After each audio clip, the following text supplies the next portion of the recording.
يقتل أكثر من 10 أشخاص. الهدف هذه المرة كان محافظة عدن، ونتيجة لما آلت إليه الأوضاع من سوء الانهيار، وصل معها شعبنا الجنوبي إلى مرحلة إلا عودة، وأما أن يكون أو لا يكون.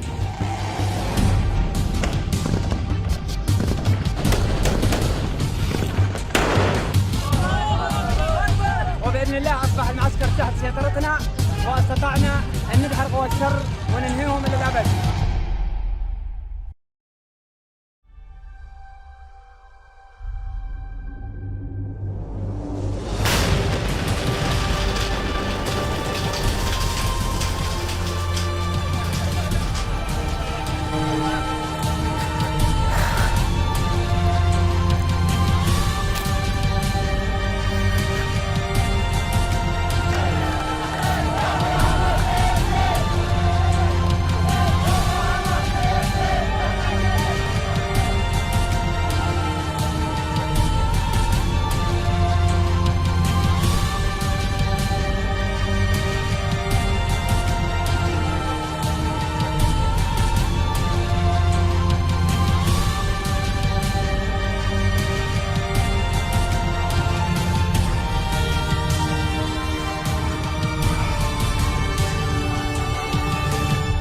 صعب أن نتحدث أنا عن أبو اليمامة، يعني قلت لك كان تلميذ وكان ابن وكان صديق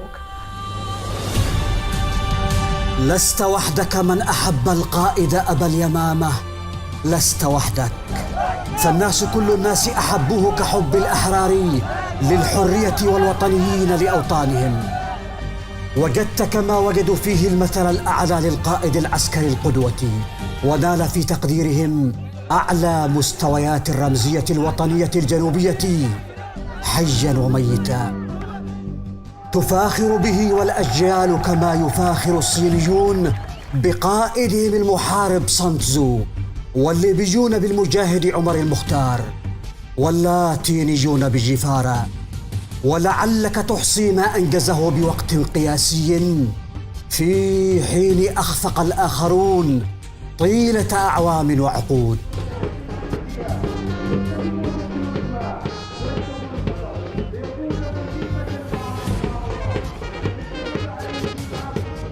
تشمخ بك المشاهد التي وثقها المصورون لجانب من مجد مسيرته، فتود لو تبلغ مبلغ شجاعته وحنكته وشهرته كقائد ذاع صيته في الداخل والخارج. سنبني دولتنا طوبة طوبة، سنحمي كل تراب وكل شبر من أرضنا بإذن الله، في جبالها وبحرها وبرها. ولكي تحقق هذا الحلم ما عليك سوى أن تكون لك ما كان لأبي اليمامة. هذه اسمعها أيها القائد المنتظر والمرتجى.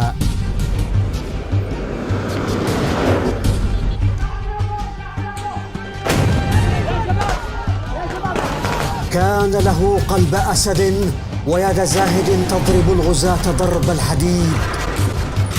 أبو اليمامة علينا ضرب للفتحة، برد عليهم. صاحب مبدأ ثابت ورؤية واضحة والتزام بالجنوب، قضية ومقاومة، دولة وسيادة.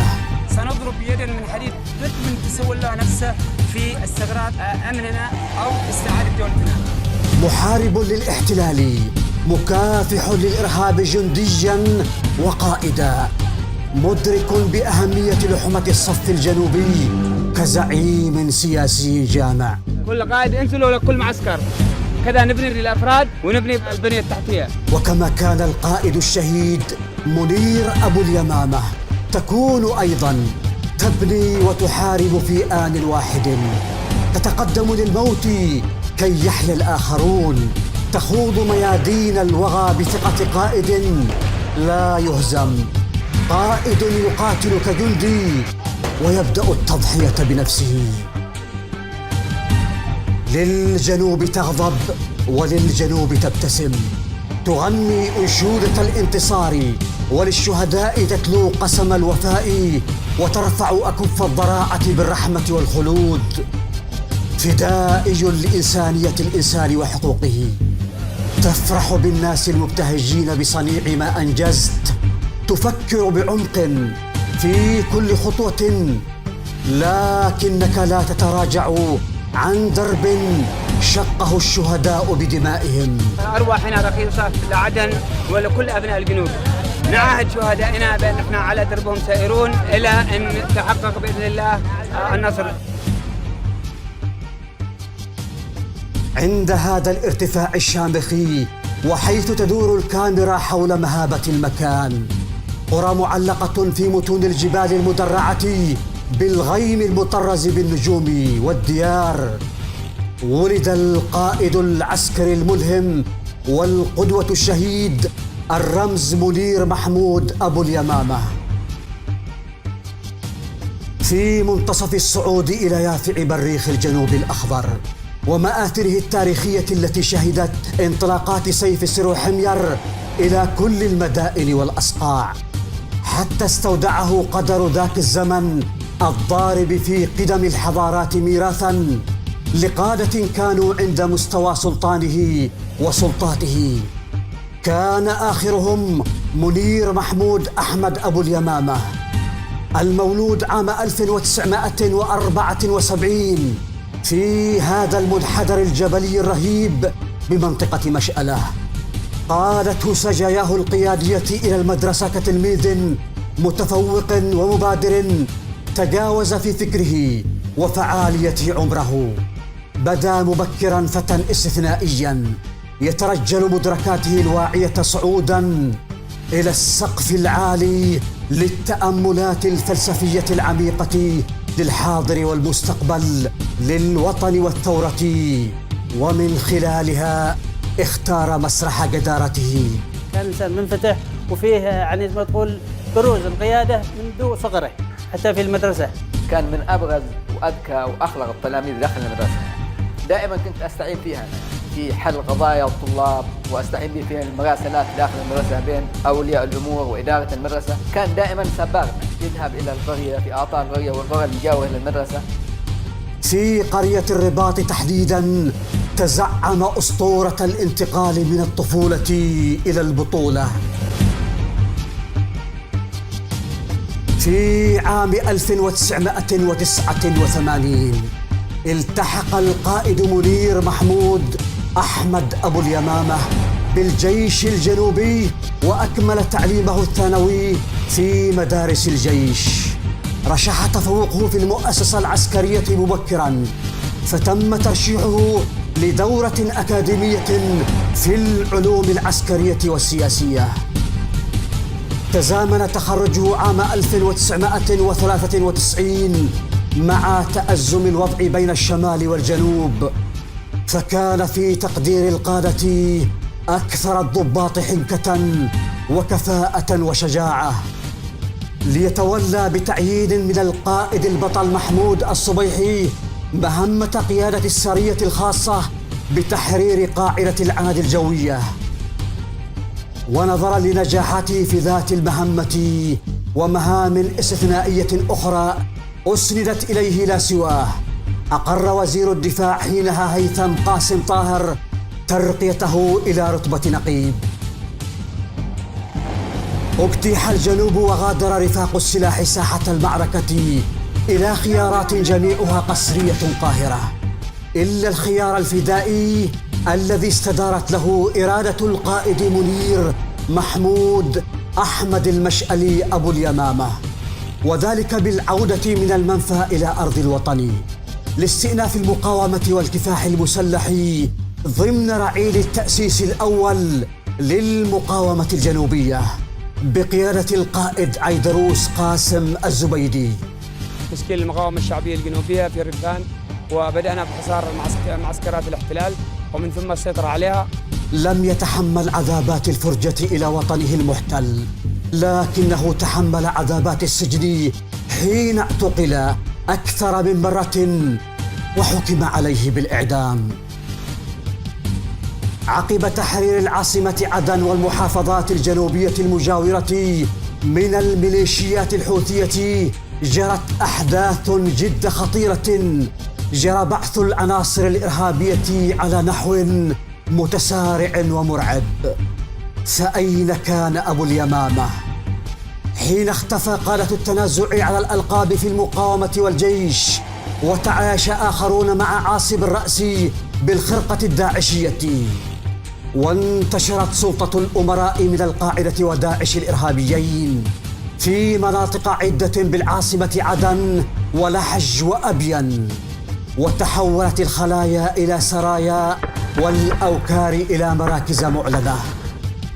عينت الشرعية القائد الزبيدي محافظاً لعدن وشلال مديراً لأمنها، وغادرت مهاربها مبقية على فلولها لخلط الأوراق وتكريس خيار الاستسلام للقتلة، بدلاً من الالتفاف حول قيادات المقاومة في الأمن والسلطات المحلية. وأمام تحدي كهذا يفرض شروطاً معقدة للتعامل معه، ويتطلب قبل كل شيء الإجابة على هذا السؤال المصيري: من يقود ميدان المعركة لتخليص الناس من هول انتظار أدوارهم في قوائم التقتيل الإرهابية؟ في قادة قلة أبرزهم القائد أبو اليمامة كانت الإجابة.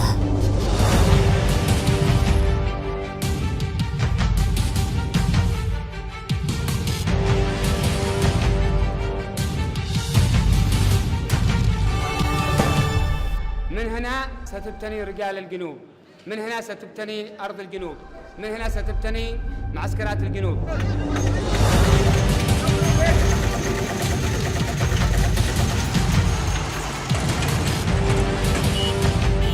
ستكون عدن آمنة خالية من السلاح. أنا أوعد وعد أنها ستكون خالية من السلاح، بعد شهر ستكون خالية من السلاح.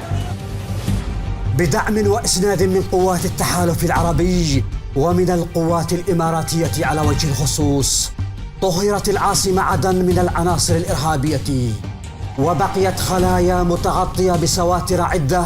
وصار القائد البطل العميد منير محمود أبو اليمامة قائداً للواء الأول دعم وإسناد أكثر الألوية تفوقاً في مكافحة الإرهاب وعرضة للعمليات الإرهابية. هذه نواة قوات الإسناد والدعم، وإن شاء الله نحن ننظر لهم هذين أنهم القوات المسلحة المستقبلية. لو تكلمنا مجلدات لا يسعنا، فدولة الإمارات العربية قدمت الكثير، قدمت دماء. ندرس أجيالنا القادمة بماذا قدموا الأشقاء العرب معنا. شكرا لهم. ترجل بندقيته ووقف للخلايا الإرهابية في كل مرصد، أغار عليها إلى أوكارها الخفية هنا بالعاصمة عدن، لاحقها إلى مهاربها في محافظتي لحج وأبين ضمن عمليات عسكرية وصفت بالواسعة، وكان قائدها بيت الأمير أبو علي السعدي. حصلنا فيه كافة أنواع الأسلحة التي تستخدم في تفجير وصنع الفخاخات وصنع العبوات الناسفة التي استخدمتها تنظيم القاعدة وداعش في جنوبنا الحبيب. وهذا لغم 62، وهذا لغم ابتكر صنع محلي، عبوة داخلية مدوة بحديد مع شظايا داخلية. وعلى وقع انتصاراتها الملحمية ذاع صيت جسارته وحنكته، وعرفه العامة ورجال السياسة والعسكريين في الداخل والخارج، وكتب عنه مشاهير الكتاب كقائد دولي في مكافحة الإرهاب. وهذه لم تكن غايته، ثمة أخرى أسمى من النجومية وأعم من ضياء الشمس. أبو سهيل أياد فهو تاج على الرأس. نصر أبو اليمامة من أكثر بطولاته فهو أياد. لا الشهرة ولا ما كتبه الكاتبون أنسته ميدان المعركة وذكرته بنفسه، كما لم يكن يفكر أنه وبمسيرته القيادية القصيرة قد اقترح من الإنجازات ما لم يستطيع غيره من القادة عمله أو إنجازه طيلة حياتهم. فهل خالجه الشك بانزعاج آخرين وهو يعلن أن مديرية الوضيع مسقط رأس رئيس الجمهورية أصبحت مطهرة من العناصر الإرهابية. متى ما صح عزم القائد وجنده وخلت المعركة من تجار الحروب. وتلكم هي نظريته التي وجد الشرفاء في منهجها أمنهم وثقتهم بالدولة والعسكر.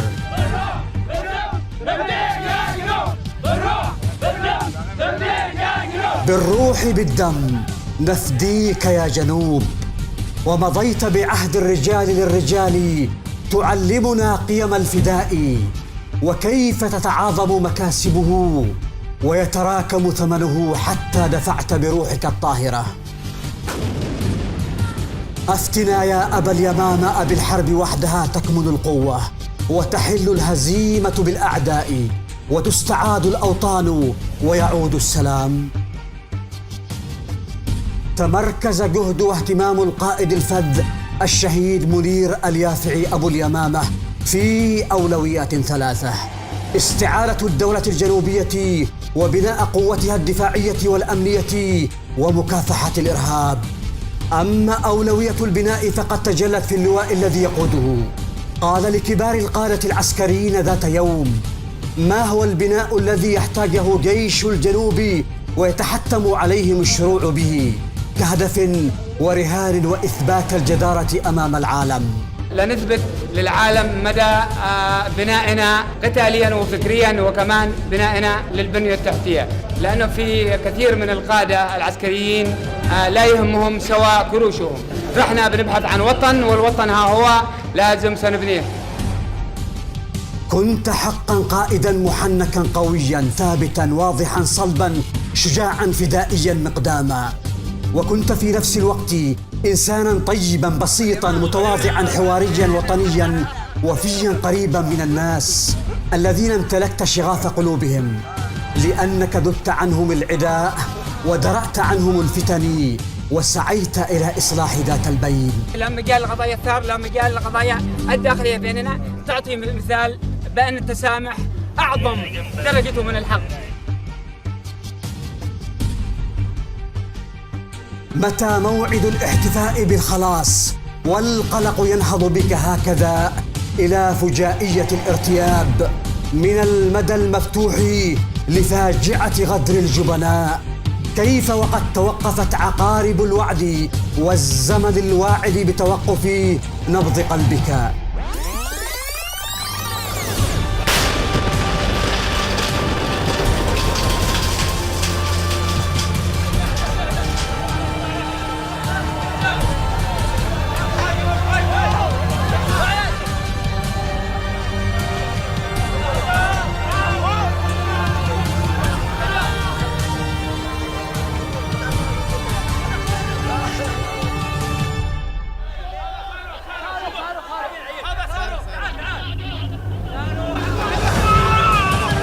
يا لوجع الجنوب من صبيحة 1 من أغسطس 2019، يوم نعى الوطن وطنه وتيتم الأمل والأمن والسلام، وأنشد الإرهاب لحلفائه المتشفين ترانيم الفرح.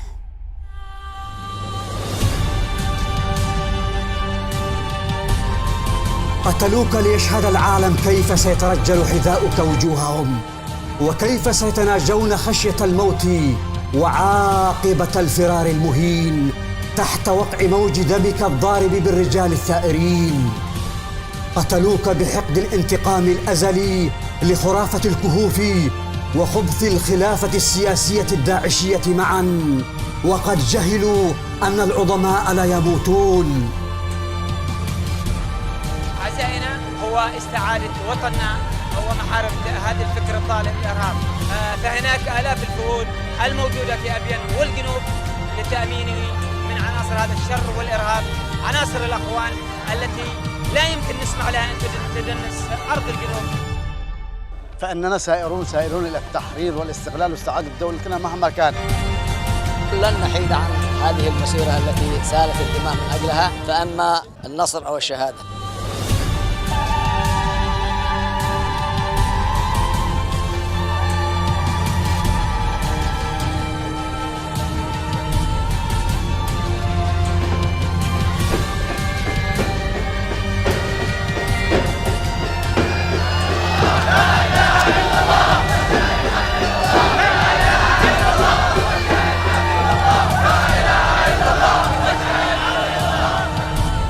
الدموع التي تبلل ربش الجنوب منذ يومئذ ما زالت تصح على ثرى قبرك الطاهر، تتعبق جنان الخالدين وترهب السمع. هل استيقظ قلب الأسد بأصوات المعركة التي شنها الجبناء على قبرك ذات يوم؟ فاصل ثم دفعناها بعيدا بعيدا ولن تعود. ألف وألف وألف منير محمد أبو اليمامة. هذا البطل صنع قيادة ميدانية، قيادة لم تظهر بعد. كل مناطق الجنوب تجدون أبو اليمامة في حضرموت، في شبوة، في المارة، في كل مكان من أرض الجنوب. ها أنت حاضر في غيابك بآلاف الرجال الذين أودعت فيهم سجاياك، بهم تتواصل بطولاتك تباعا، وهي ليست قليلة على المؤرخ وفي التاريخ. يا أبا اليمامة ما أكثرك مجدا وخلودا، سموا ورفعة. وها نحن من تجاعيد وجهك نقرأ مسيرتنا على الأجيال، نعد كم درب من دروب النضال والكفاح الوطني خاض شعب الجنوب. ما خسرناه كبير، ولكن نؤكد لكم أن أبو اليمامة حيا بهذه الرجال، بهذه الأسود.